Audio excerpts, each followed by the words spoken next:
Continuando entonces con nuestro maravilloso recorrer por el arte y la historia de todo lo que hemos visto a lo largo de estas sesiones, hoy nos toca hablar de un episodio de la Guerra de Reforma, de las leyes de reforma y de todos aquellos datos que giran en torno a don Benito Juárez, a Melchor Ocampo, y que a final de cuentas ellos, ambos, don Benito Juárez y Melchor Ocampo, que son los que tenemos en la imagen del lado izquierdo, van a ser los que van a ser los hijos predilectos de Gómez Farías. Ya habíamos hablado un poco de Gómez Farías, traidor a la patria por ayudar, apoyar a la entrega del territorio de los Estados Unidos, por haberse reunido en aquella asamblea de Nueva Orleans, donde prácticamente pactaron la anexión de Texas y la entrega de la Alta California y los demás estados que se entregaron. Pues este mismo traidor, don Gómez Farías, todavía va a seguir vivo y va a continuar con sus fechorías, ahora ya no de manera tan activa, pero sí va a estar asesorando directamente a Benito Juárez y a Melchor Ocampo.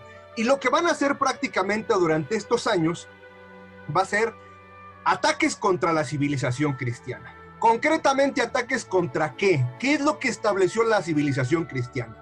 Pues la civilización cristiana, que ya lo vimos, que fue el virreinato, la gloriosa Edad Media en la que transcurrimos durante 300 años aquí en nuestro país, pues se dieron muchos acontecimientos importantes, como por ejemplo, plasmar el amor a la Virgen de Guadalupe, que se plasmó desde los inicios prácticamente a 10 años después de la conquista en 1531. Ya teníamos a nuestra Madre Santísima ahí diciéndonos que no tuviéramos miedo, que ella siempre va a estar con nosotros, y nos escogía como ese pueblo querido, amado, a través de la figura de San Juan Diego. Otra de las figuras importantes, pues ha de ser la iglesia, principalmente sus evangelizadores, sus misioneros como Tata Vasco, el padre Quino, el padre Junípero Serra, el padre Salvatierra, etcétera, etcétera, muchísimos y muchísimos más evangelizadores. Y va a establecer todo esto en un gran territorio que va a ser desde la mitad de los Estados Unidos hasta abajo, prácticamente casi todo Centroamérica. Va a establecer hospitales, va a empezar la construcción de grandes catedrales, va a establecer un sistema de trabajo, un sistema de comuna, un sistema de desarrollo, en el cual van a estar prácticamente desarrollándose todo esto que va a ser el virreinato. Y esto es lo que va a venir a destruir prácticamente la Reforma, que es una hija de la Reforma protestante, porque esta reforma de la que estamos hablando, esta guerra de reforma, iniciada o más bien continuada por Benito Juárez y Melchor Ocampo, es una guerra que ya se había iniciado desde los inicios, de que el Señor Jesucristo murió en la cruz, pero que fuertemente había sido de una manera plasmada con Lutero, con Juan Calvino durante el siglo XVI, y que pretendían acabar con toda esta civilización cristiana. En aquel entonces, pues pretendían acabar con la Edad Media europea.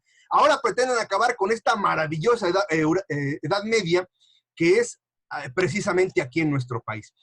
Pero vamos a empezar de lleno. Vamos a situarnos donde la ocasión pasada nos quedamos. Vamos a irnos hasta el año de 1847. Aquel año de 1847 en el que se estaba dando la ocupación de nuestro país.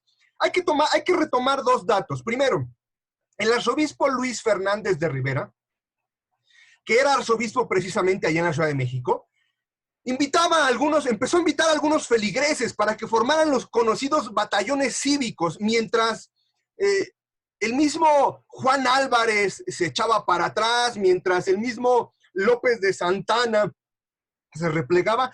Había batallones ciudadanos que casi prácticamente con machetes, piedras, armas de fuego no tan avanzadas, al momento que iba pasando el ejército de los Estados Unidos por las calles, los aventaban, les lanzaban y lograron causar más de 2,000 bajas.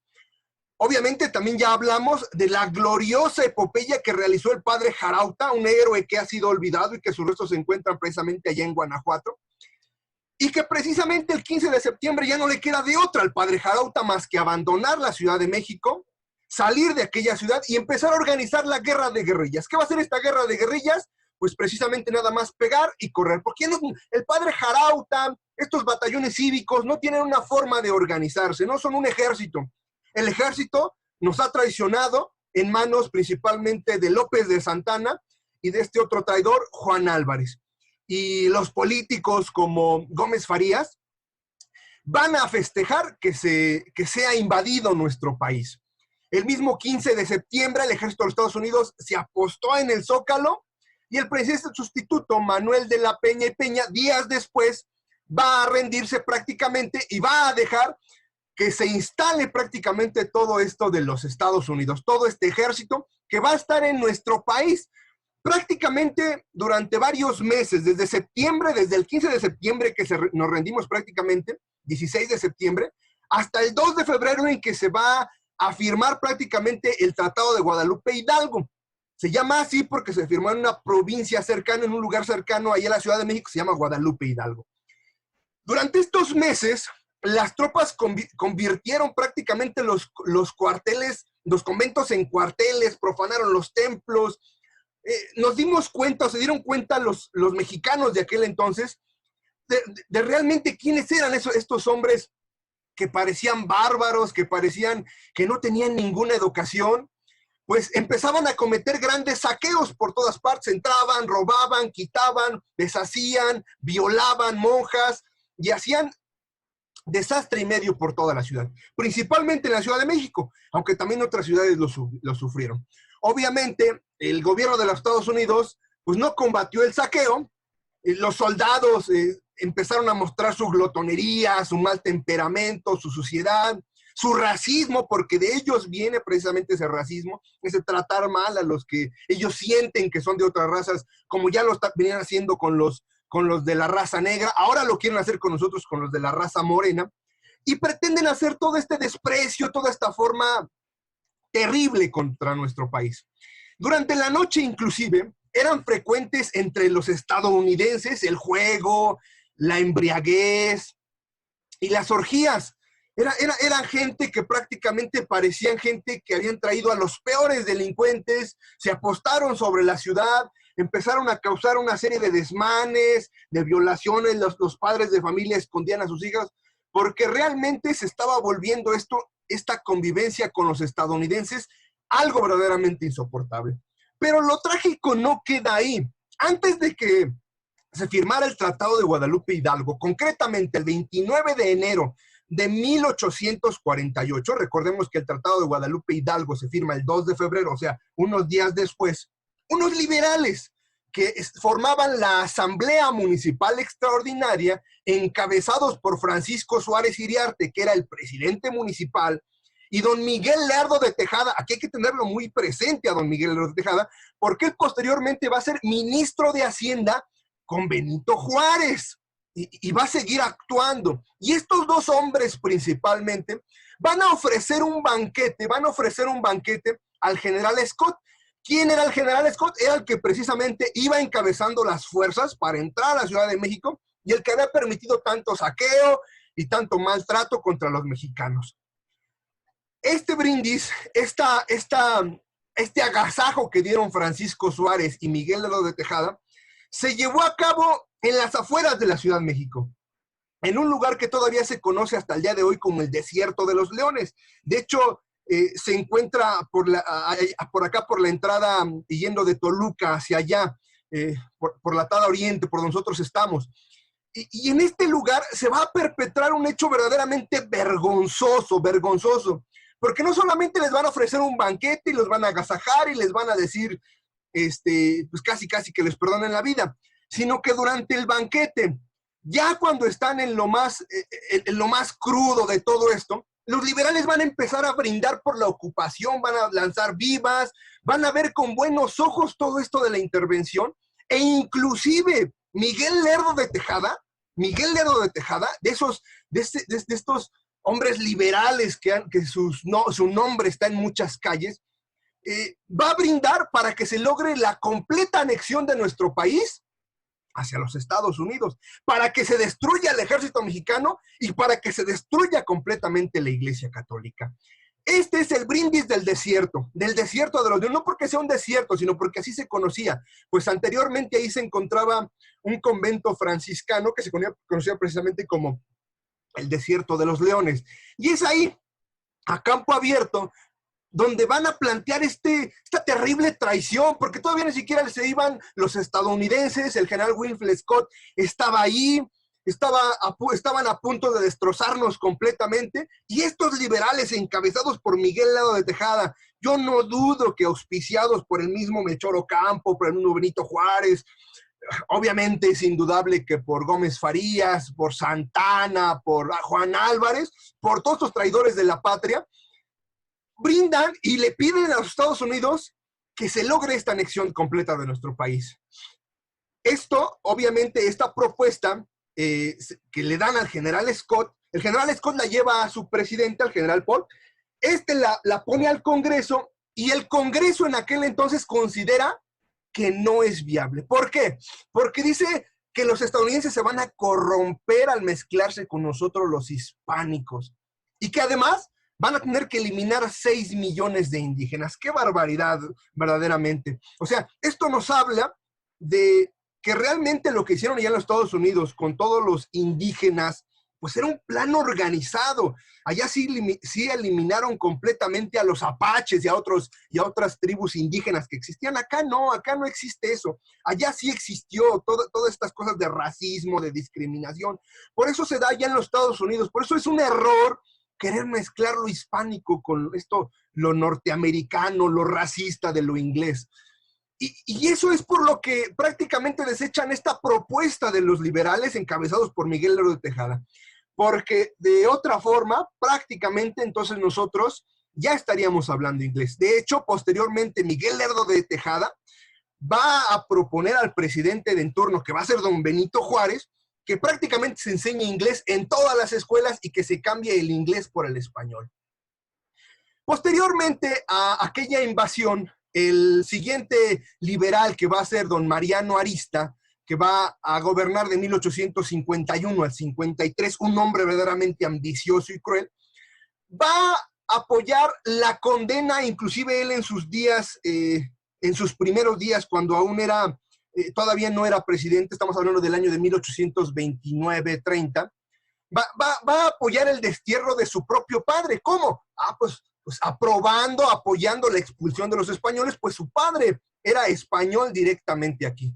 Entonces, pues hasta ese grado va a llegar el odio de estos liberales, de estos masones, que no van a dudar en matar a sus propios padres por implantar un sistema cruel, un sistema de traición, por dinero, por oro, por todas estas cosas que van a hacer que nuestra patria vaya decayendo poco a poco.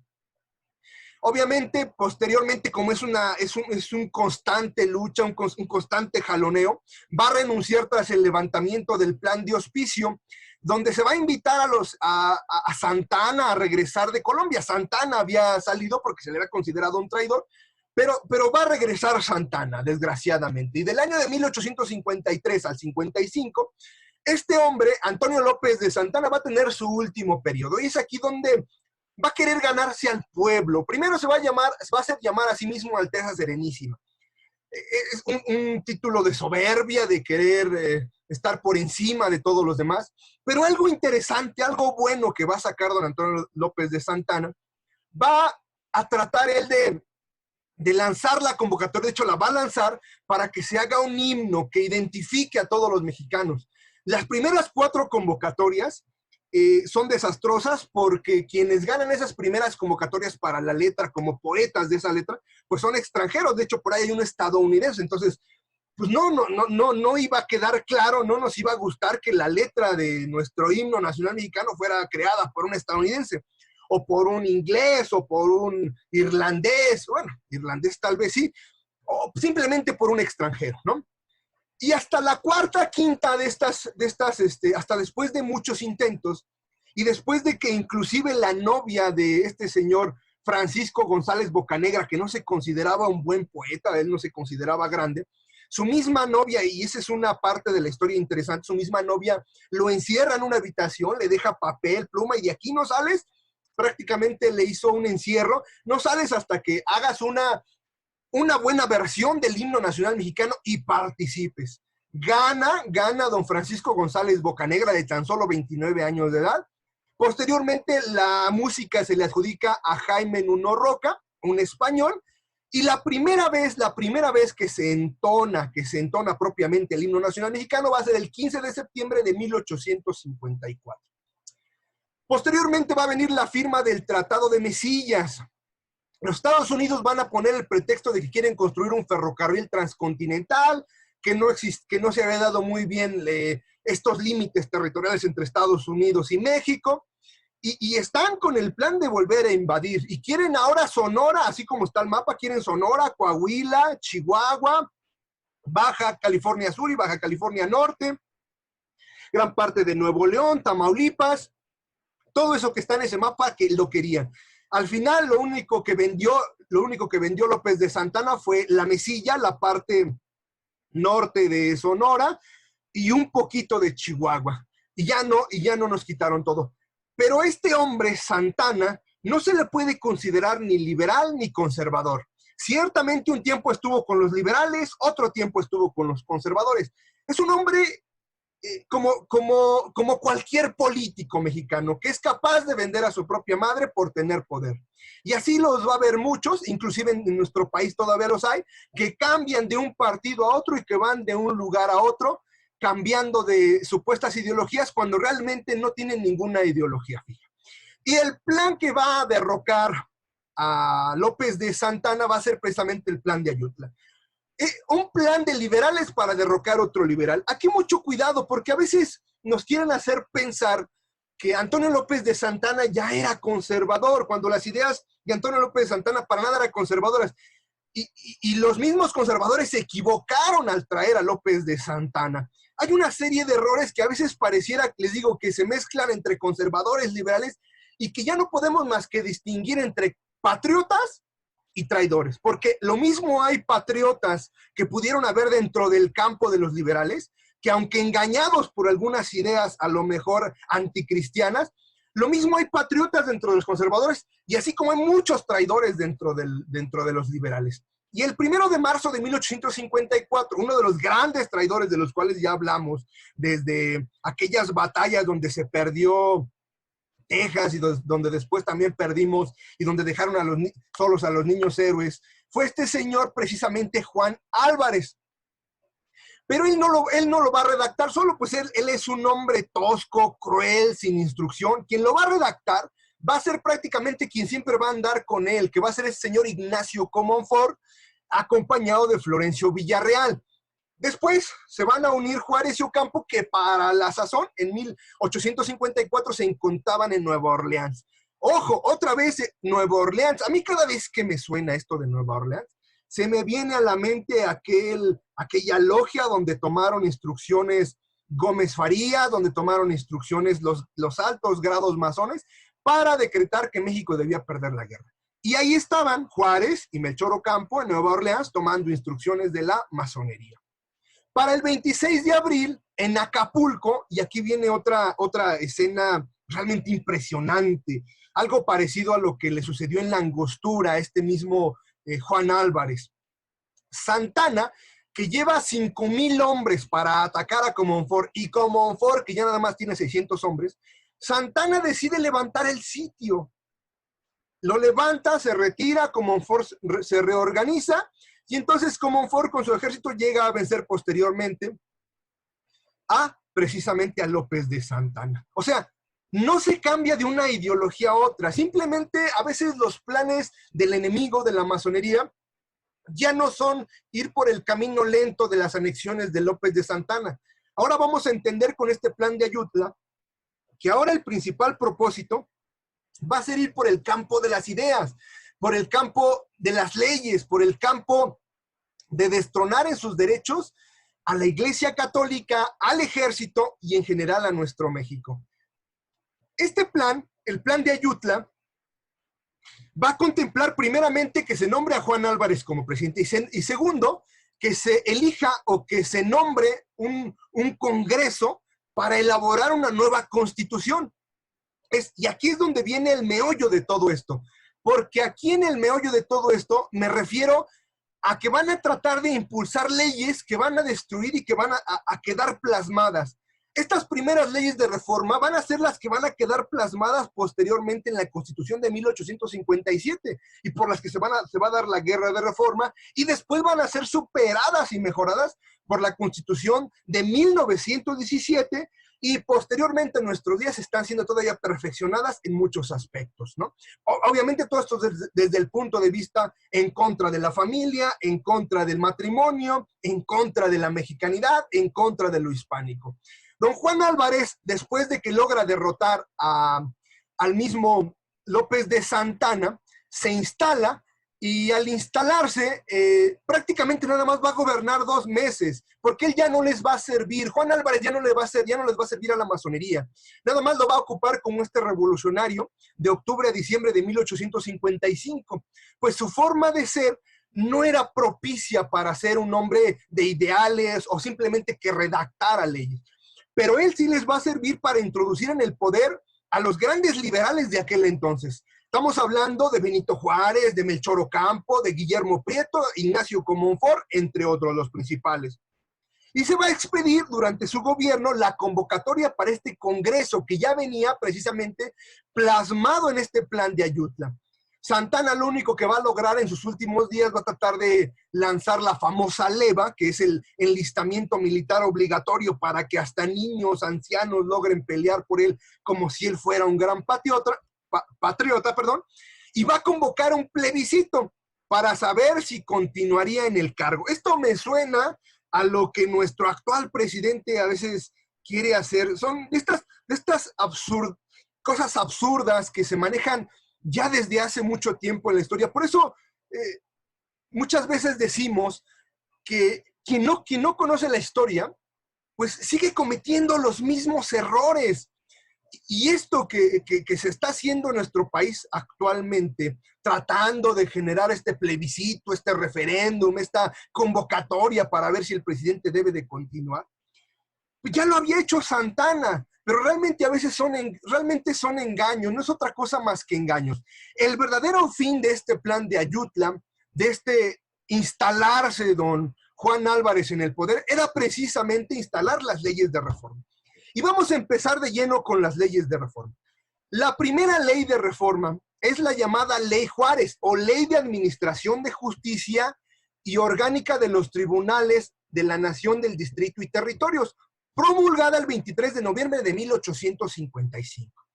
¿Qué decía esta ley? Pues que se le tenía que quitar el fuero a los sacerdotes.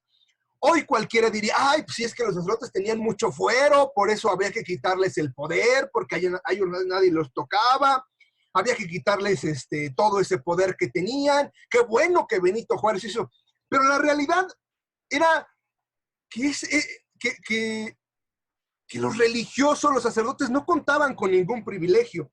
Y esto lo podemos ver en la historia bien plasmado. 2 casos concretamente.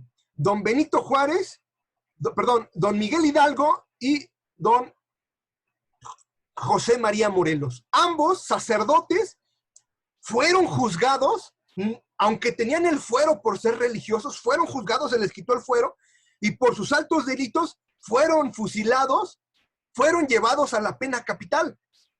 Lo que no sucede en la actualidad. En la actualidad, nuestros gobernantes gozan de completa impunidad. Ese fuero que se quería quitar en el pasado a los sacerdotes y que se le quitó, no era otra cosa más que esta ayuda que se les daba a los sacerdotes, este privilegio que se les daba a los sacerdotes, porque nuestra iglesia estaba en pleno funcionamiento con la iglesia católica estaba en pleno funcionamiento con nuestro país, estaban completamente unidos, iban por un mismo camino. Pero estas leyes de reforma lo que pretendían era llevar a los sacerdotes hacia los tribunales, era ahorcarlos, era empezar a matarlos, era empezar a tener pretextos para hacer de nuestros sacerdotes prácticamente unos criminales y empezar a destruirlos poco a poco. Entonces, estas leyes de reforma de las que estamos hablando, la primera, entonces, que es esta ley Lerdo, lo que va a hacer, lo primero que va a atacar va a ser lo que más va a odiar, que va a ser prácticamente la Iglesia Católica, los sacerdotes. Ya había logrado la expulsión prácticamente de los jesuitas desde 1767, y ahora lo que quiere, pues, es acabar completamente con la Iglesia Católica. Para el 26 de abril de 1856, va a lanzar un decreto prácticamente, la verdad es que ridículo. pues va a suprimir supuestamente la coacción civil de los votos religiosos. ¿Qué quiere decir con esto? Que nuestros sacerdotes, que nuestras religiosas son obligados a la pobreza, a la castidad y la obediencia. Y llega entonces el gobierno y les da la libertad para ya no ser esclavos de pobreza, de castidad y de obediencia. Cuando la realidad es que cualquier persona, ya sea hombre, mujer, que se vaya de sacerdote, de religioso, religiosa, la verdad es que cualquier persona lo hace de manera voluntaria. Por eso quise plasmarle esa foto de esos religiosos que se ven ahí con esa cara feliz. Porque quien entrega su vida a nuestro Señor Jesucristo, pues tiene que hacerlo de una manera feliz, de una manera alegre. Nadie es obligado, nadie nunca debiera ser ni es obligado a ello. Por eso es que es absurdo este decreto de 1853. Más bien este decreto lo que quería era posteriormente ir suprimiendo las demás órdenes. Y lo que quería era prácticamente que mucha gente se empezara a introducir dentro de las órdenes de los agustinos, de los franciscanos, y que después tiraran los hábitos y que después se declararan en franca desobediencia contra la pobreza, la castidad y la obediencia. Pero el odio de la masonería no va a quedar ahí. Para el 5 de junio de 1856 va a decretar otra expulsión, otra supresión de la Compañía de Jesús. Porque después de que había sido suprimida la Compañía de Jesús en 1767, posteriormente ya habían regresado los jesuitas. Recordemos que el Papa ya los había nuevamente reinstalado. Pero el odio de la masonería en el 56 quiere que definitivamente desaparezca. La segunda ley va a ser esta, la ley Lafragua, o ley de libertad de imprenta. O sea, de aquí en adelante, el gobierno va a decidir qué es lo que se puede imprimir o lo que no se puede imprimir. Anteriormente, quien decidía era precisamente la Inquisición, revisaba los textos, y si los textos generaban alguna confusión sobre la Sagrada Escritura, sobre algún tema, lo revisaba y lo censuraba. Y por eso es que nuestra civilización cristiana durante el virreinato se mantuvo prácticamente sin revueltas, prácticamente 300 años de paz, de fraternidad, sin luchas de religión.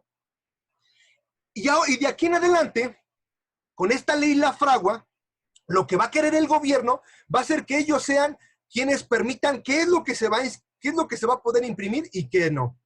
Y entonces va a venir el tercer ataque, la ley Lerdo, o ley de desamortización de las fincas rústicas y urbanas, propiedades de corporaciones civiles y eclesiásticas. O sea, este es el ataque de don Miguel Lerdo de Tejada. Recordemos a Miguel Lerdo de Tejada muy, muy, muy pegado con lo del brindis del desierto. Este va a ser el ataque decisivo contra la iglesia, y no solamente con la iglesia, porque al querer destruir la iglesia en México, también intentaron destruir a toda la civilización cristiana. ¿A qué me refiero concretamente? Primero, con esta desamortización de bienes o con este robo de los bienes de la iglesia, primero, se malbarataron los bienes de la iglesia, que eran dedicados principalmente a la caridad.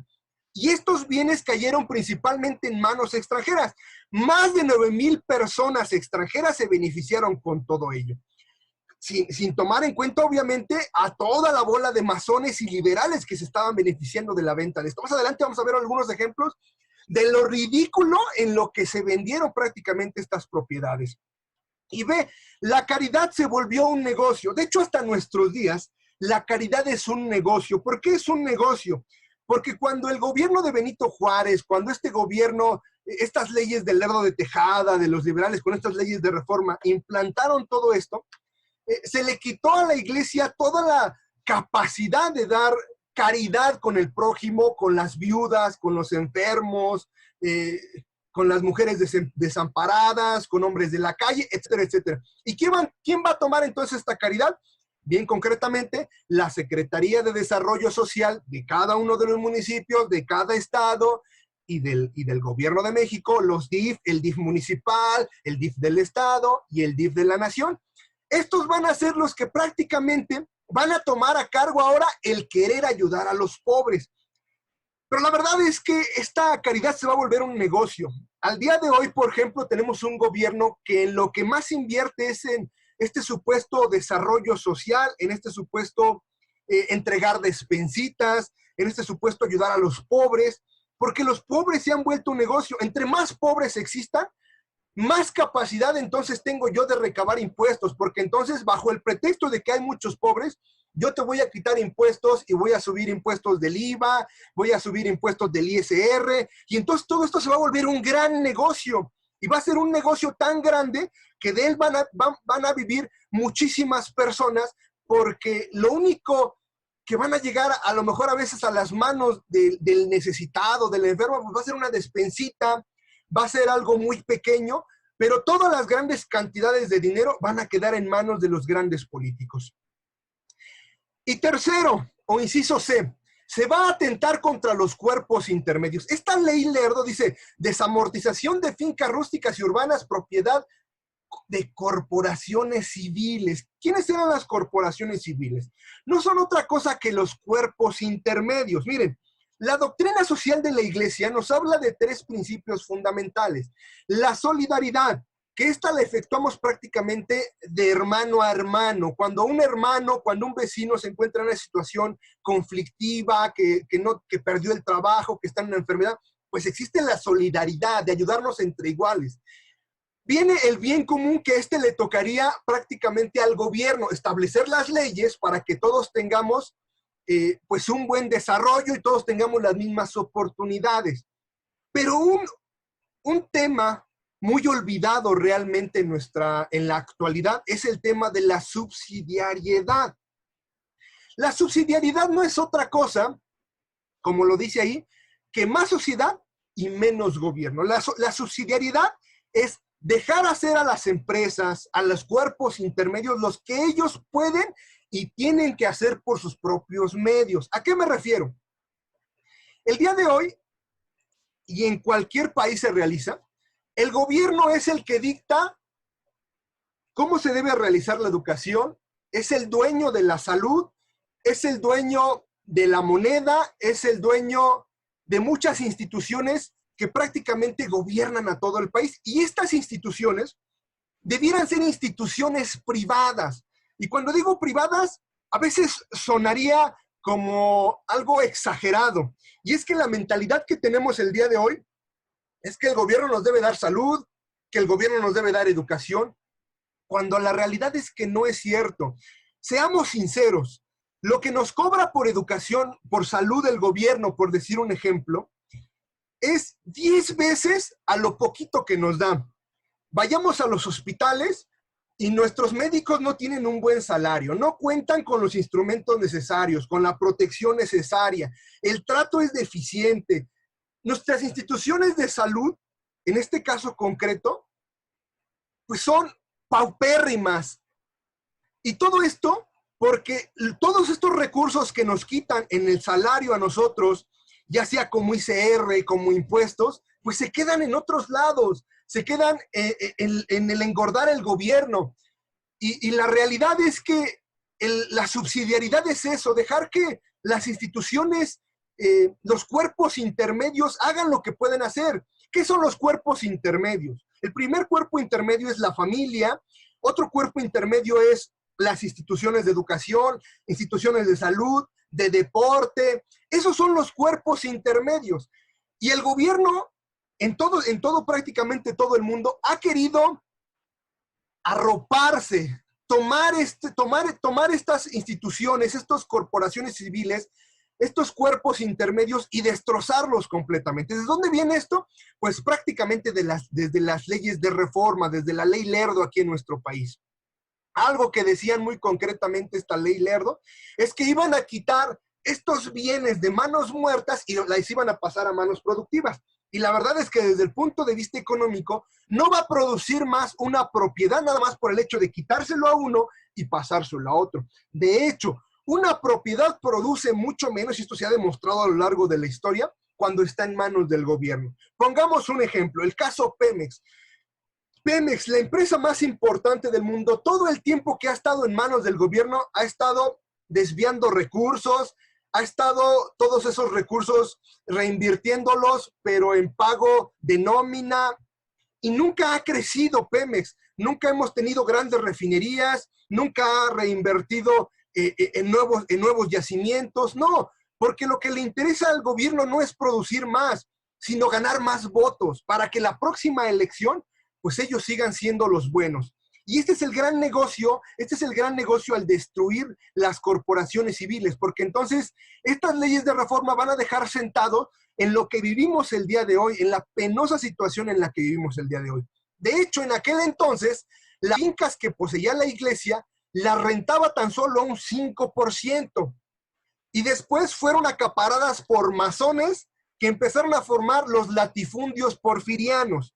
Más adelante, cuando hablemos sobre el porfirismo, vamos a hablar que uno de los principales temas de descontento por parte de los revolucionarios que van a empezar en 1910 va a ser supuestamente que existían muchos latifundios, que existían todas estas haciendas donde se pagaban las tiendas de raya, pero todo esto fue propiciado precisamente por estas leyes de reforma, porque estas leyes de reforma le quitaron todos estos bienes que daban realmente crédito muy bajo por arrendamiento de tierras y se la dieron a grandes latifundios, principalmente extranjeros.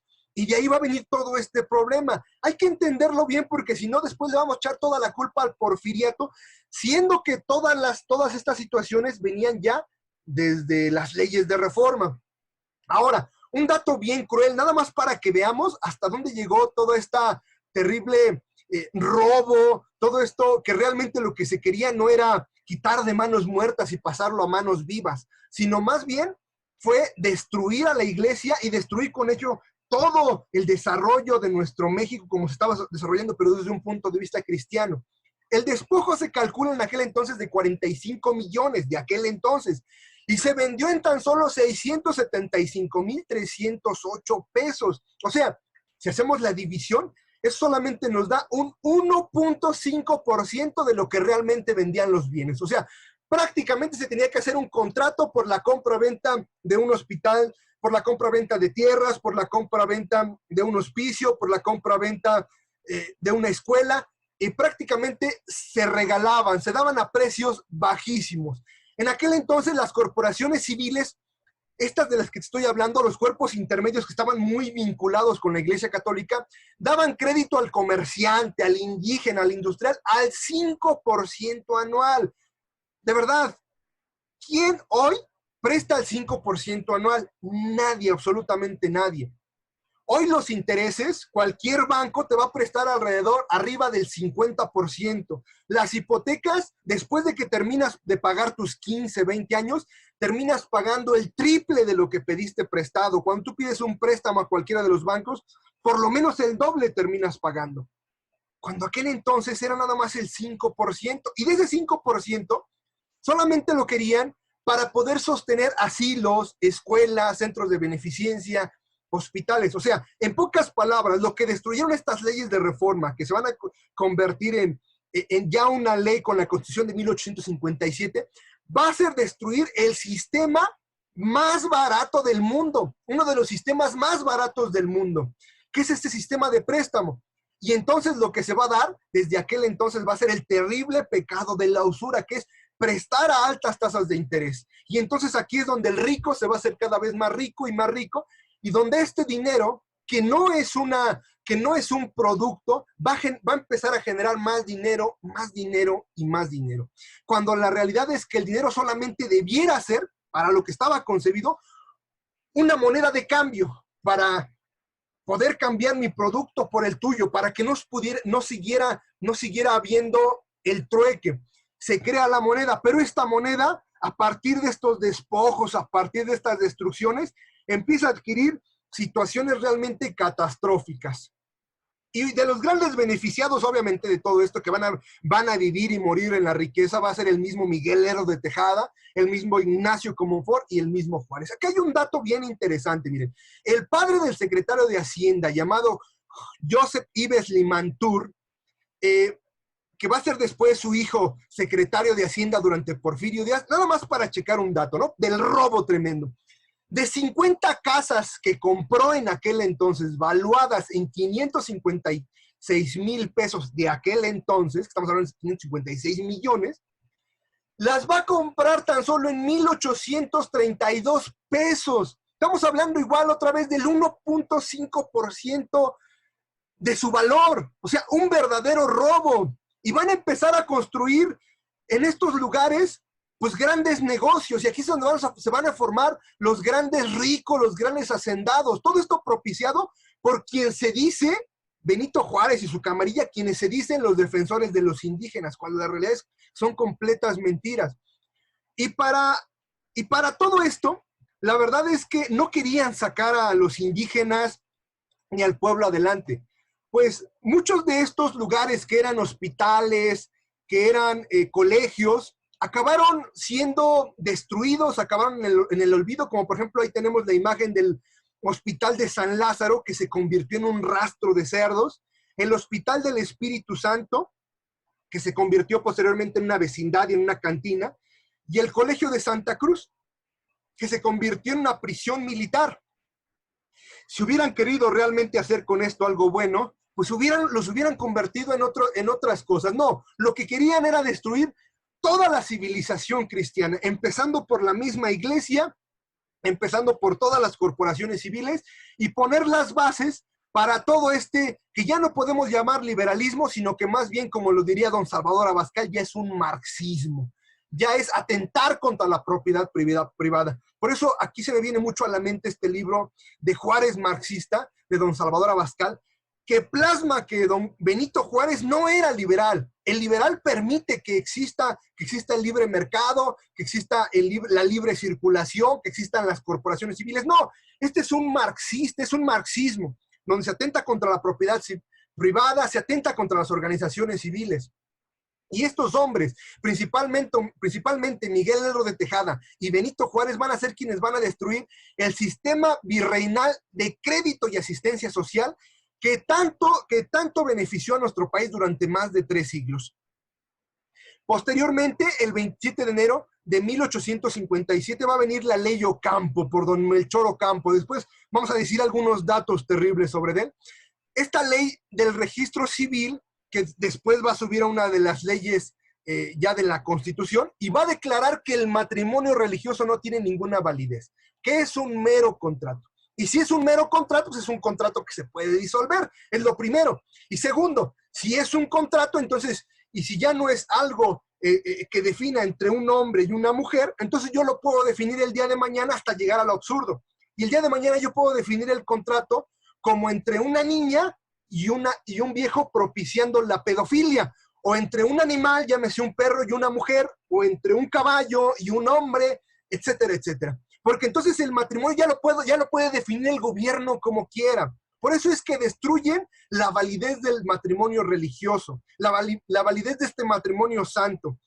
Y a tal grado va a llegar este señor Melchor Ocampo, que va a empezar a tratar de destruir todo lo relacionado al matrimonio religioso. Y él mismo, vamos a ver algunos datos interesantes, cómo hasta va a ser a un lado, por así decirlo, la gran epístola, que es la epístola a los Corintios, capítulo 13, donde habla de lo que es el amor, que el amor es compasivo, el amor es misericordioso, y va a hablar de que el hombre y la mujer se merecen respeto, sí, pero un respeto prácticamente banal, va a ser a un lado completamente a Dios.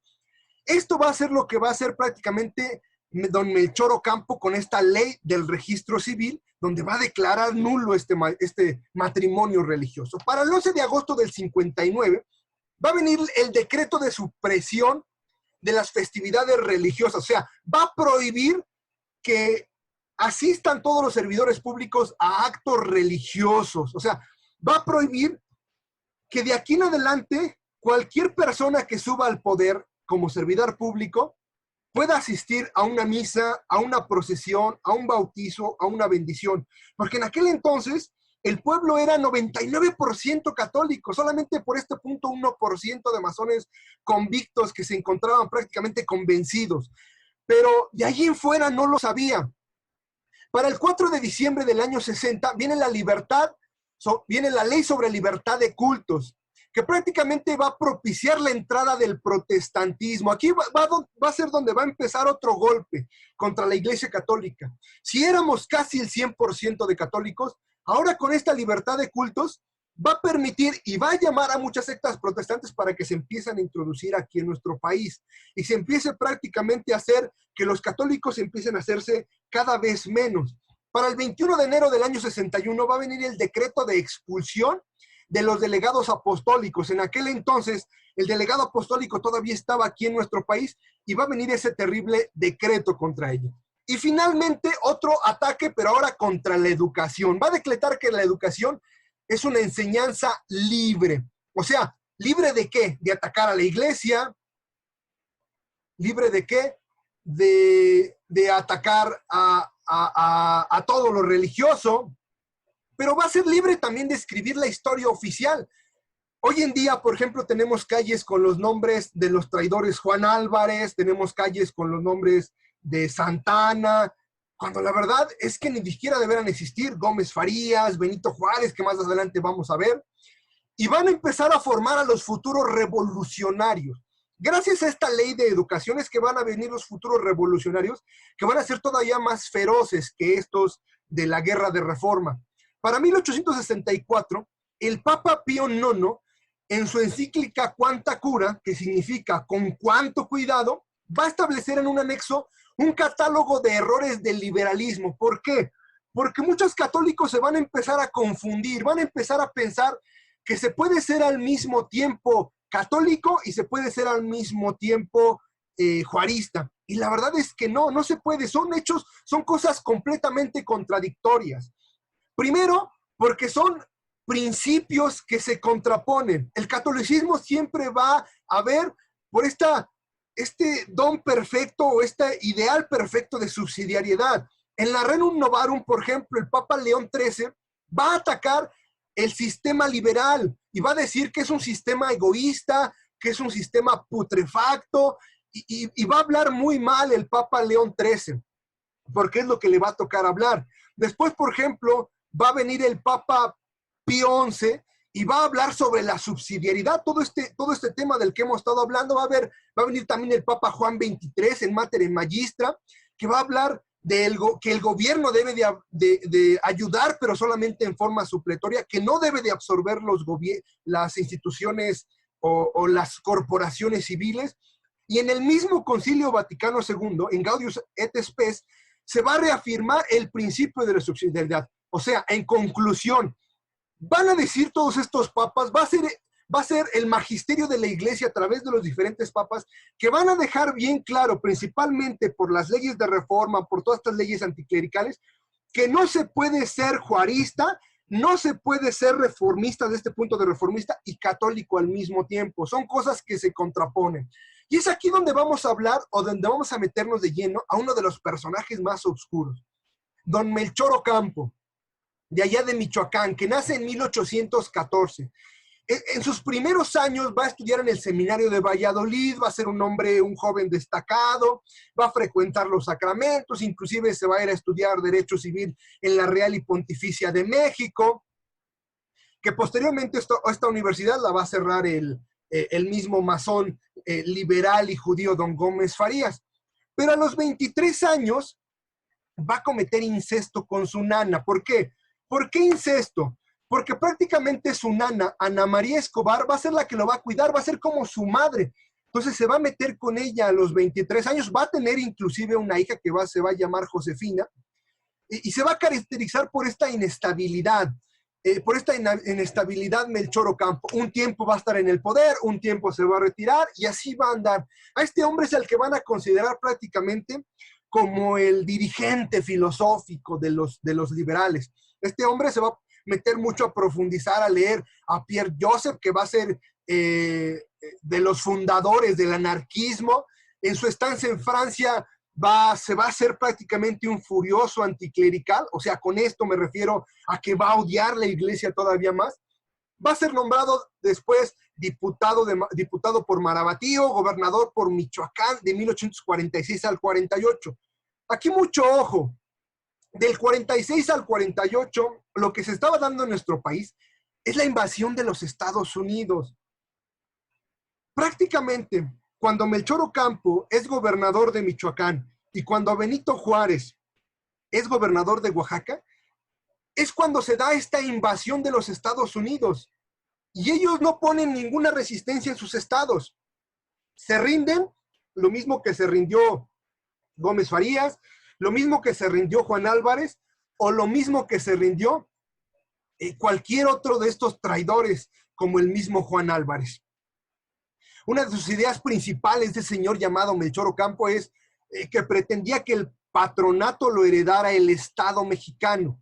Y ya lo vimos, el patronato solamente fue una institución, fue un privilegio que se le dio únicamente a los reyes católicos de España. Este regio patronato ya no tiene validez una vez que se logra la independencia, porque se acaba con ese vínculo. A quienes se les había dado eran los reyes católicos por su catolicidad. Pero Melchor Ocampo no se va a quedar ahí, va a apoyar todo esto. Y por eso es que la revolución lo va a convertir a él en su filósofo. Lo mismo que a Gómez Farías, que va a ser el padre prácticamente de toda esta revolución. Por eso don Salvador Abascal, en su libro La Revolución de la Reforma, dice que esta reforma que estamos hablando, inicia desde 1833, cuando Gómez Farías empieza a meter todas estas leyes anticristianas. Y quien le va a dar continuidad va a ser Melchor Ocampo, Benito Juárez y todos estos furiosos anticlericales.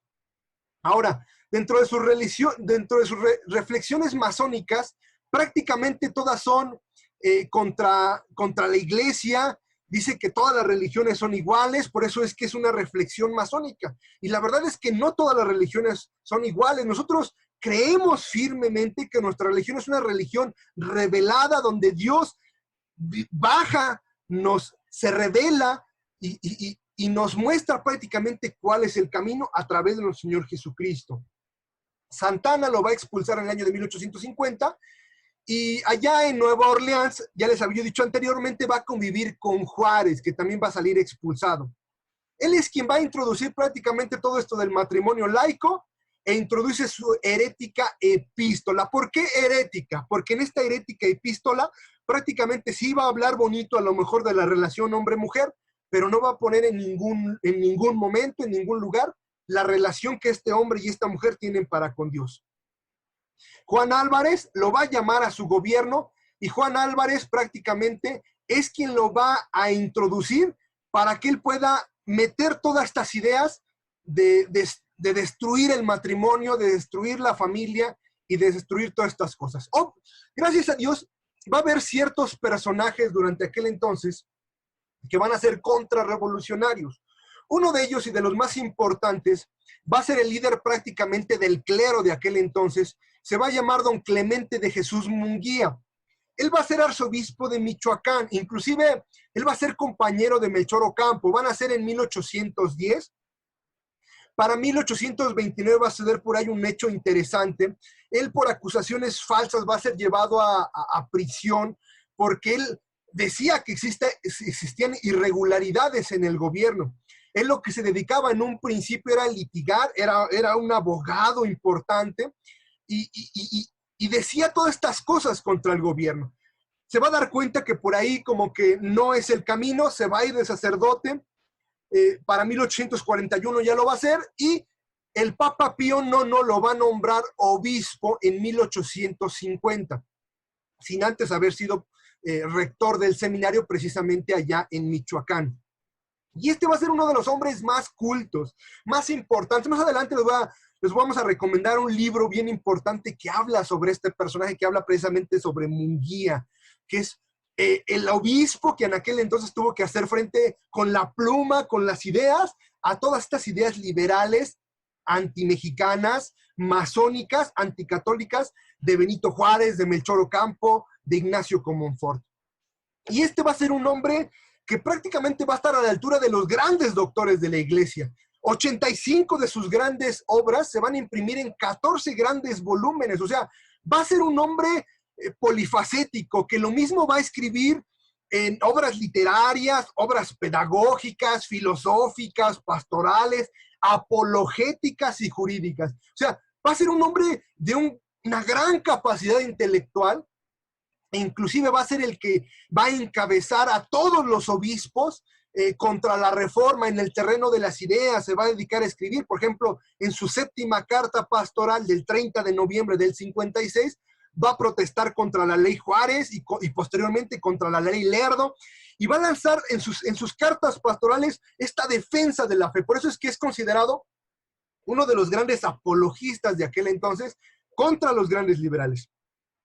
Para 1861, como va a ser un hombre sumamente molesto para los liberales, va a ser desterrado por Benito Juárez. Otro de los grandes hombres, personajes de la contrarreforma, va a ser el obispo también, don Pelagio Antonio de la Bastida y Dávalos. Este señor va a nacer en 1816, va a estudiar en el seminario de Morelia y va a ser obispo de Puebla en 1855. Va a ser íntimo amigo de don Clemente de Jesús Munguía. Va a ser también un hombre culto, un hombre de carácter, y le va a replicar a Comonfort también contra las leyes de reforma. Va a abogar precisamente por todo este robo que está habiendo contra la Iglesia Católica. Va a abogar a favor de las viudas, los huérfanos, los enfermos que se están quedando sin todas estas cosas que está robando prácticamente el gobierno de Benito Juárez, el gobierno de Ignacio Comonfort y todos estos liberales que están plantados en el poder. Para 1855 fueron confiscados los bienes de su obispado, o sea, empiezan los primeros ataques contra él. Y es desterrado por Comonfort prácticamente en 1856. En aquel entonces, como no los querían hacer mártires, tanto a don Clemente de Jesús Munguía como a este señor don Antonio de la Bastida y Dávalos, pues prácticamente los destierran. Para 1866 es nombrado arzobispo, 63, perdón, es nombrado arzobispo de la Ciudad de México y es expulsado nuevamente cuando Juárez ya prácticamente venció a don Miguel Miramón, del cual vamos a hablar un poquito más adelante, y es expulsado nuevamente el señor don Antonio Labastida y Dávalos. Y otro de los grandes personajes de aquel entonces que pudiéramos llamar el Anacleto González Flores de la Contrarreforma, este es este señor, don José Joaquín Pesado, que nace en el año de 1801 y que en el principio este poblano es militante del Partido Liberal, pero que después se desengaña, convierte todo su pensamiento, se convierte en un católico ferviente.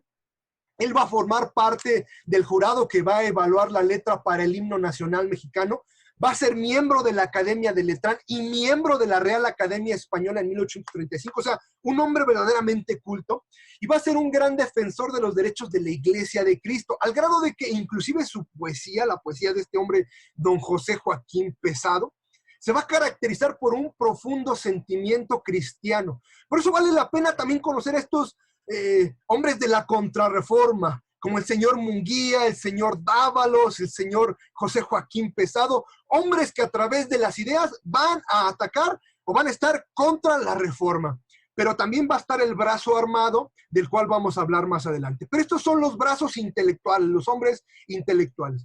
Y ahora, ¿quiénes son los hombres de la reforma? Uno de ellos, el primero que llega a ser presidente después de que don Juan Álvarez nada más está 2 meses fingiendo que es presidente porque es realmente un hombre que no le interesa el poder. Inclusive él va a querer gobernar desde Cuernavaca, el señor Juan Álvarez, y va a dejar ya a Comonfort en la capital desde un principio. Bueno, este señor don Ignacio Comonfort va a nacer también en el año de 1812 y va a iniciar su carrera militar muy joven, desde los 11 años.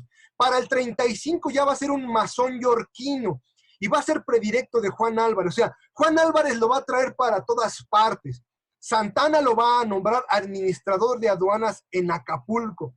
Y Comonfort es quien realmente va a redactar el plan de Ayutla contra el mismo Santana, apoyando precisamente a Juan Álvarez. Todo esto, obviamente, bajo los consejos y auspicios del gran padre de toda esta reforma, que es don Valentín Gómez Farías. Y realmente este hombre, aunque se decía un liberal moderado, durante su gobierno es cuando se van a publicar las leyes de reforma. Y se va a caracterizar este hombre por la hipocresía, a tal grado de que en 1856 va a acusar a los frailes franciscanos, que eran muy queridos en nuestro país. Recordemos que los franciscanos eran muy llamados, inclusive desde que llegaron los primeros 12 franciscanos encabezados por don Fray Martín de Valencia, y se los va a llevar presos.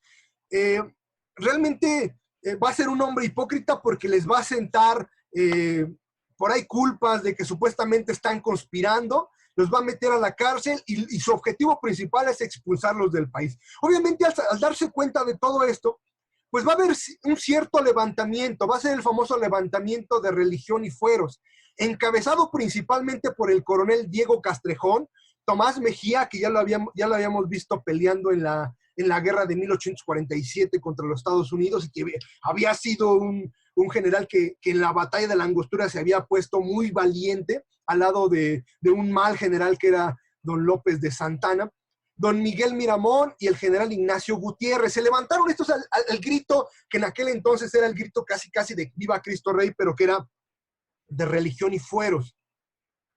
Lo interesante de aquí es que el clero no participó, no los apoyó, fue un levantamiento completamente espontáneo por parte de estos generales.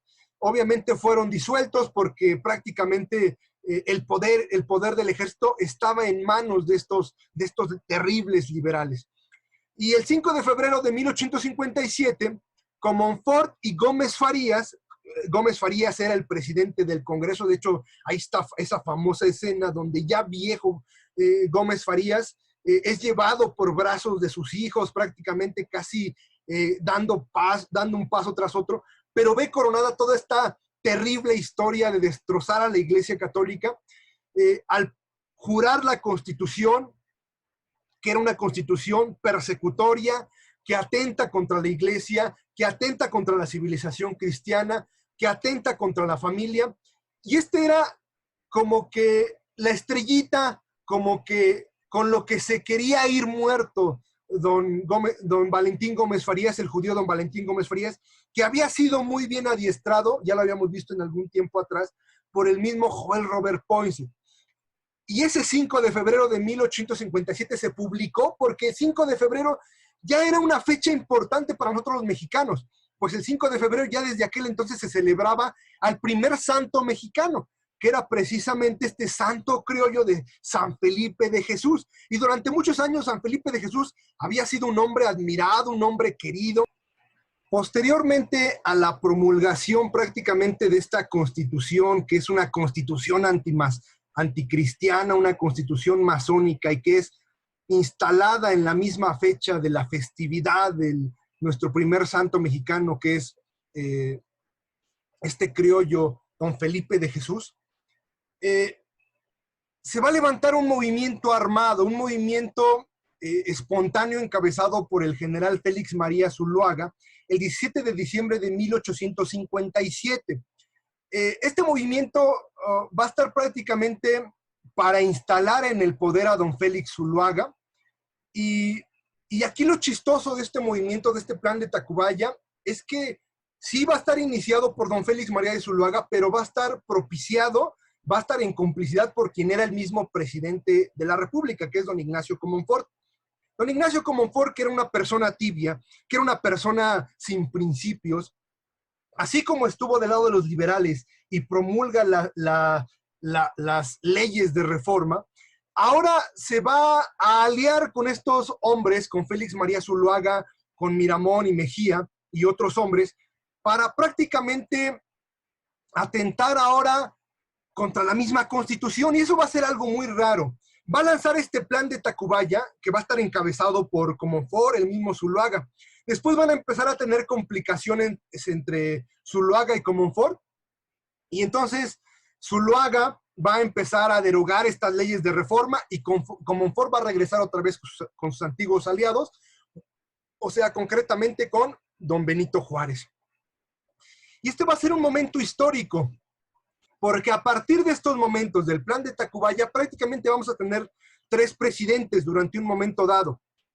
Comonfort, que aún no ha renunciado, el plan de Tacubaya que ha puesto en el poder a don Félix María Zuluaga, y Benito Juárez, que se declara presidente legítimo. 3 presidentes. Va a renunciar Comonfort y vamos a tener entonces 2 presidentes durante este periodo. Y se va a dar precisamente a partir de aquí, a partir del plan de Tacubaya, lo que va a ser la guerra de reforma. Esta guerra de reforma que va a tener luchando dentro del bando de los conservadores a Félix María Zuluaga, a Miramón, a Mejía, y del lado de los liberales a Juárez, a Ocampo, y a otros grandes generales. Y aquí es donde tenemos que hablar de uno de los más grandes traidores de nuestra patria, de don Benito Pablo Juárez García. Primero tenemos que hablar o decir de él que nace el 21 de marzo de 1806. Es indígena zapoteca, huérfano a los 3 años, y es apoyado por el franciscano, el padre Antonio Salanueva. O sea, es realmente un mito que él haya sido un pobre pastorcito que por sus propias fuerzas salió adelante y llegó a ser presidente. Un ejemplo para todos los mexicanos. Completamente falso, falso, falso. Porque si no hubiera sido gracias al padre Antonio Salanueva, que le dio la mano y que le enseñó, que le dio los medios, este señor no hubiera salido adelante. Y después este mismo Benito Juárez hace leyes para destruir precisamente a todas estas órdenes religiosas, para atentar contra la Iglesia Católica. Realmente no es un ejemplo de superación. Y el mismo profesor Celerino Salmerón, en su libro Las grandes traiciones de Juárez, lo va a describir de una forma verdaderamente terrible en este libro. Pongamos atención lo que dice de él. Dice, fue la Iglesia Católica quien sacó a Juárez de la indigencia, que de indio bárbaro y analfabeto que era, la Iglesia lo elevó a persona civilizada. Por la gran caridad de la Iglesia, Juárez aprendió a hablar el español, a traducir el latín, conocer la belleza de la perspectiva literaria, ejercitar los vigorosos razonamientos de la filosofía y penetrar en la grandeza de la teología. La Iglesia fue la que civilizó a Juárez enseñándole a calzar zapatos, vestir chaqueta y pantalones en vez de andrajos. La Iglesia enseñó a Juárez a comer sobre la mesa y con cuchara. De lo contrario, él lo hubiera seguido haciendo con los dedos y en cunclillas. Y así es como paga don Benito Juárez. O sea, no puede ser un ejemplo de autosuperación, sino más bien de unas constantes traiciones. Por eso es por lo que llegó a ser presidente. Ahora, posteriormente va a casar con Margarita Maza Parada, que es 17 años más joven que él, pues ella, perdón, 20 años más joven que él, ella tenía 17 años y él tenía 37 cuando se casaron. Una persona íntegra, pues no, porque sirvió a los centralistas, o sea, concretamente a López de Santana, y después se pasa con los santanistas y después se vuelve liberal, y así anda de un lado para otro. A lo que le interesa es el poder, es el dinero. No le importa vender a su propia madre, a vender a su propio país por dinero.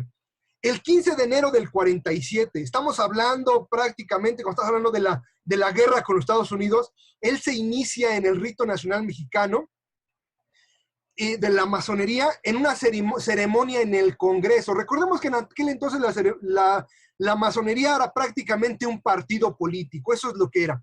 Para el año de 1947, este traidor a la patria, del cual vamos a dar algunos datos más adelante, durante la guerra con los Estados Unidos, es gobernador de Oaxaca, es nombrado por el mismo López de Santana. Y aquí es donde les decía, qué casualidad que en el año 47, cuando perdimos la guerra, quienes estaban como gobernadores de Michoacán, por un lado era Melchor Ocampo, y en Oaxaca estaba este traidor Benito Juárez. Todo estaba auspiciado porque desde Nueva Orleans ya se habían dado todas estas órdenes. Para 1853, Santana encerró a Juárez en San Juan de Ulúa, lo traslada a Veracruz y después se destierra hacia Cuba. Él posteriormente se traslada a Nueva Orleans, donde busca el apoyo de las logias masónicas y la iluminación de este gran círculo de Nueva Orleans. Ahí conoce a don Melchor Ocampo y va a hacer prácticamente uña y mugre, van a andar de un lado para otro. Ahora, que don Benito Juárez fue un gran demócrata, completa falsedad. El 18 de enero del 58, Juárez se autoproclama presidente legítimo. Ahora ya podemos entender de dónde viene esta famosa frase de nuestro actual presidente de presidente legítimo. Pues Juárez desconoció al presidente de aquel entonces, que era Comonfort, lo desconoce y él se nombra automáticamente presidente legítimo. Además de que antes de su muerte, él va a gobernar durante 40 años. Él no va a respetar ni la misma constitución y se va a volver un tirano que va a estar gobernando prácticamente hasta su muerte. Si la muerte no lo hubiera alcanzado, él hubiera continuado prácticamente siendo un gobernante. Estaríamos hablando de un dictador como López de Santana, como Porfirio Díaz. Entonces, para nada demócrata. Ahora, justo y compasivo, eso tampoco lo podemos aprobar de él. porque se da el hecho de que el 30 de abril del 58, mientras está esta guerra de reforma, manda fusilar a Antonio Landa, al coronel Antonio Landa, que es hijo del general Carlos Landa. Carlos Landa le había perdonado la vida a Benito Juárez por aquella leyenda que dice que cuando iban a matar a Benito Juárez se atraviesa Guillermo Prieto y les dice, tranquilos, los valientes no asesinan, ¿no? Le perdonan la vida a Benito Juárez, a ver si es cierto, pero días después, Benito Juárez manda matar al hijo del general Carlos Landa. Lo mínimo que le correspondía era, bueno, pues me perdonó la vida el general Carlos Landa, pues ahora yo le voy a perdonar la vida al hijo del general Carlos Landa, al coronel Antonio Landa, lo cual no es así. Tampoco va a mejorar la economía, pues va a destruir el sistema de crédito, que era el más barato de aquel entonces, y va a poner las bases del porfiriato. Se va a enriquecer a todos los masones, a extranjeros, a judíos que van a llegar. Fíjense, a veces hasta lo absurdo ha llegado a veces algunos, inclusive jerarcas de la iglesia, que han dicho que probablemente Benito Juárez, por ser un gran hombre, esté en el cielo.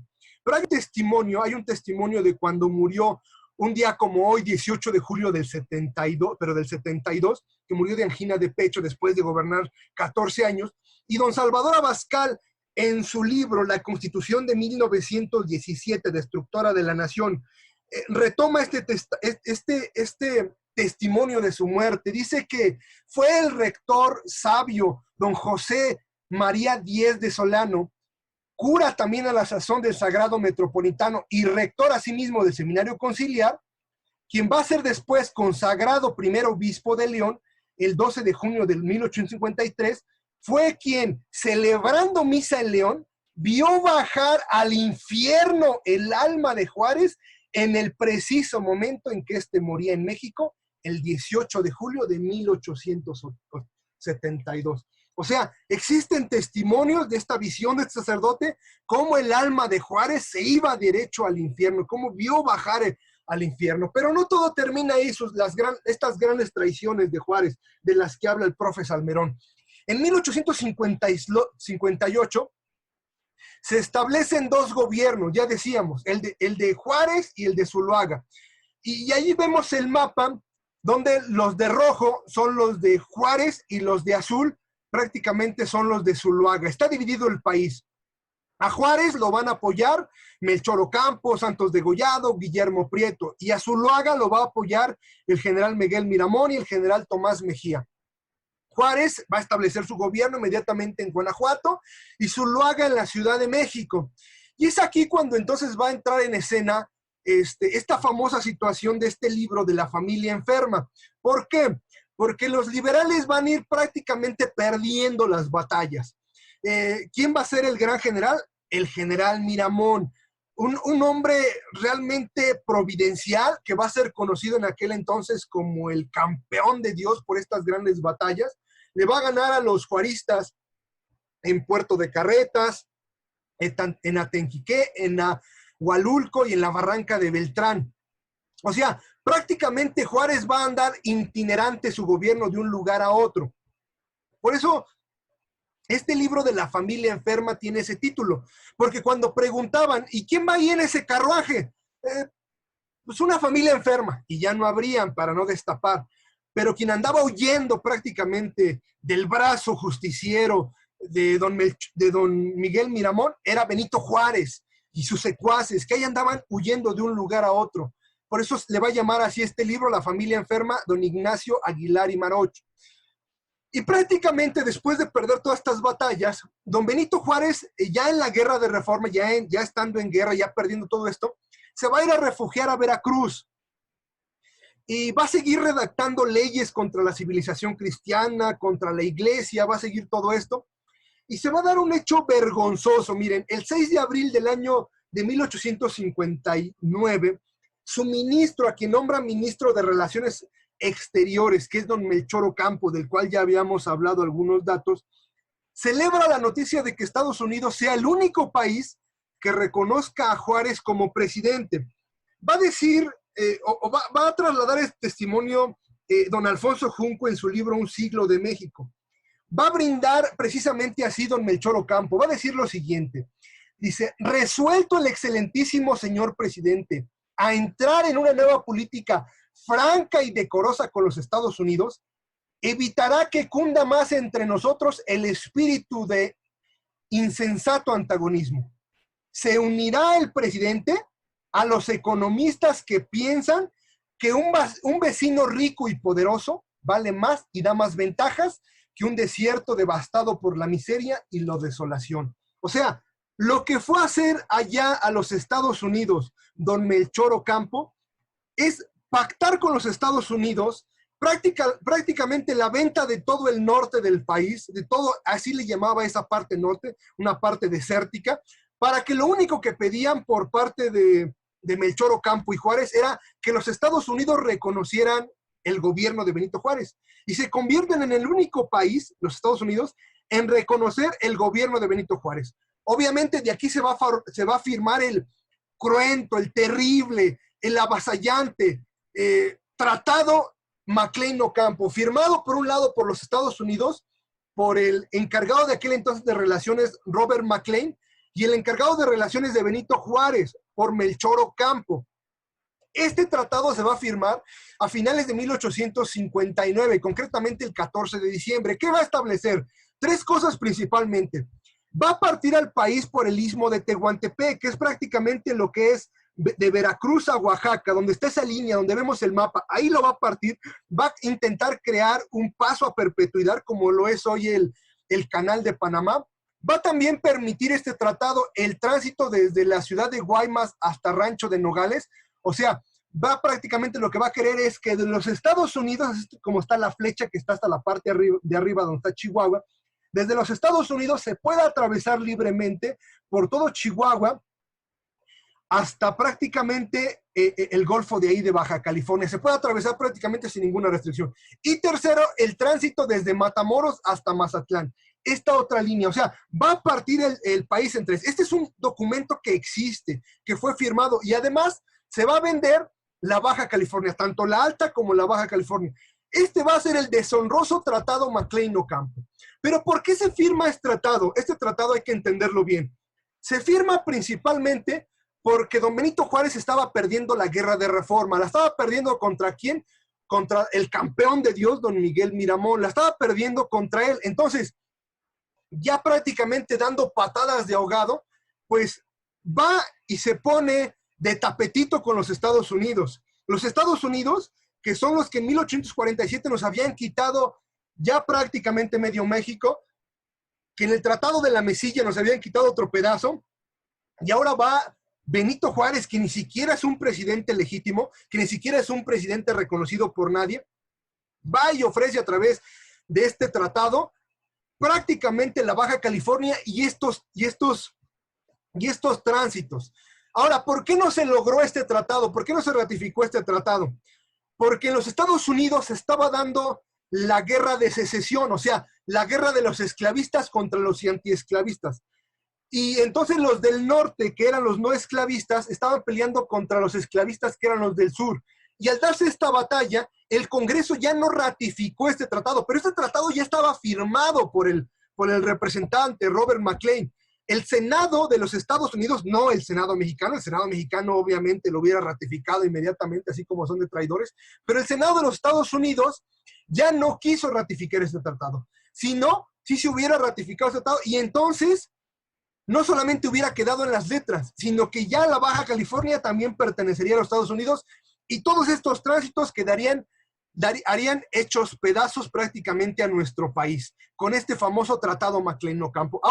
Ahora, vamos a recabar algunos testimonios. Por ejemplo, Justo Sierra, que es un liberal de aquel entonces, que conoció a Benito Juárez, dice de este tratado: no es defendible, y todos cuantos lo han refutado bien, porque representó la constitución de una servidumbre interminable. El Times de Londres va a decir al respecto: si el tratado llega a ratificarse, México desde ese momento pasará virtualmente al dominio estadounidense. Y Francisco Bulnes, en su libro El verdadero Juárez, va a decir lo siguiente, y también Bulnes es liberal, Juárez definitivamente autorizó el tratado Maclean-Ocampo, que entregaba a la República atada de pies y manos a la conquista del Partido Esclavista de los Estados Unidos. Esos son prácticamente los testimonios de liberales que destruyen la opinión de cualquier cosa que pudiera defender a Benito Juárez. Ahora, todo esto se dio para que precisamente los Estados Unidos apoyaran a Benito Juárez, no solamente lo reconocieran como presidente, sino para que lo apoyaran en la guerra contra Miguel Miramón. O sea, era una guerra civil entre iguales, entre conservadores y liberales, y quien intervino fueron los Estados Unidos, y el enemigo del país intervino a favor de los liberales. Zuluaga, inclusive anteriormente, se había negado a vender el territorio, y fue desconocido. Y los que sí reconocieron a Benito Juárez fueron los Estados Unidos. Y se va a dar este afrentoso hecho. Ya cuando Benito Juárez, prácticamente cansado de haber huido y ya prácticamente acorralado por tierra y por mar por las tropas del general Miramón, está a punto de ser aniquilado, el 6 de marzo del año de 1860, estamos hablando de que el 14 de diciembre del 59, se firma el Tratado McLean-Ocampo, y prácticamente 3 meses después, el 6 de marzo, el general Turner, bajo el pretexto de que hay piratas en el Golfo de México, vamos, es el Golfo de México, ni siquiera es el Golfo de los Estados Unidos, ni siquiera están cerca de por allá, no, son mares, son tierras, mares mexicanos. El general Turner, con 3 naves, ataca por sorpresa al general Miramón, prácticamente lo destroza por un ataque sorpresivo en el fondadero de Antón Lizardo, que se encuentra cerquita de Veracruz, y con este hecho, donde los Estados Unidos atacan al general Miramón a favor de Benito Juárez, que es un intervencionista, como va a decir don Alfonso Junco en su libro, prácticamente a partir de este momento, la guerra va a quedar definida. O sea, los conservadores encabezados por don Miguel Miramón van a venir a pique y se van a venir abajo. Y prácticamente para ese año se va a perder prácticamente, ya no se va a poder restablecer. Ignacio Ramírez, el nigromante, va a decir las palabras más crudas, más terribles que se hayan dicho, creo yo, contra este Benito Juárez, que también es un liberal, igual que Benito Juárez, don Ignacio Ramírez. Va a decir: hubo un tiempo en que se compadecía a Juárez, porque no se le creía capaz de elevarse hasta Verdugo. ¡Qué sorpresa! A Juárez se deben 14 años en que ha llovido sangre. Creíamos tener un Moctezuma, tenemos más, un Huichilobos. Y va a terminar con esta frase tajante: Juárez, el más despreciable de nuestros personajes. Este es Benito Juárez, pintado por los mismos liberales. La biografía aconsejada para este tema es un libro maravilloso, de Alejandro Villaseñor y Villaseñor, un libro difícil de conseguir, un libro prohibido prácticamente porque habla de los 3 afrentas más terribles, que es Antón Lizardo, cuando es ayudado Benito Juárez, como acabamos de ver, por el gobierno de los Estados Unidos, el general Turner contra Miguel Miramón, el Tratado McLean-Ocampo, firmado por Robert McLean y Melchor Ocampo, y el Brindis del Desierto, donde don Miguel Lerdo de Tejada brinda para que nos anexionemos a los Estados Unidos. Este otro libro de memoria sobre la propiedad eclesiástica, los hospitales de México y la caridad de don Benito, que hablan prácticamente estos libros de todo lo que empezó a robar don Benito Juárez.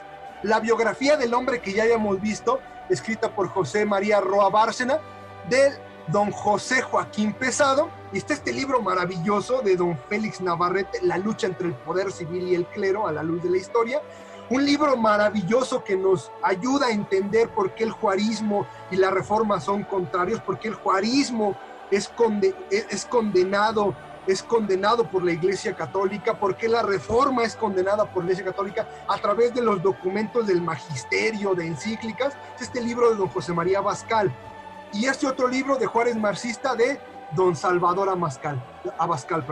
Otros libros también importantes: Las grandes traiciones de Juárez, del profesor Salarino Salmerón. Este libro maravilloso que prácticamente se centra en la intervención que hizo don Benito Juárez, que mandó llamar a los Estados Unidos para que lo apoyaran, que escribe don Alfonso Junco. De Reyes Planchet, El robo de los bienes de la iglesia, la ruina de los pueblos. Una biografía de don José Bravo Ugarte, que habla sobre el obispo de Michoacán, el señor Clemente de Jesús Munguía. Y estos dos libros maravillosos de José Fuentes Mares, que son Juárez y la Intervención y Juárez y los Estados Unidos, donde prácticamente hacen pedazos a don Benito Juárez, y el último de los libros, El verdadero Juárez, escrito por el masón liberal don Francisco Bulnes. Esta es la cara de la guerra de reforma, esta es la cara del disque benemérito de las Américas, que ni siquiera se lo dio ningún mexicano, sino fue un gobierno masón de allá de Colombia quien le dio este título, y que debiera estar prácticamente expulsado de nuestra historia, pero que hoy en día lo promueven por ser un destructor de la iglesia, un destructor de la civilización.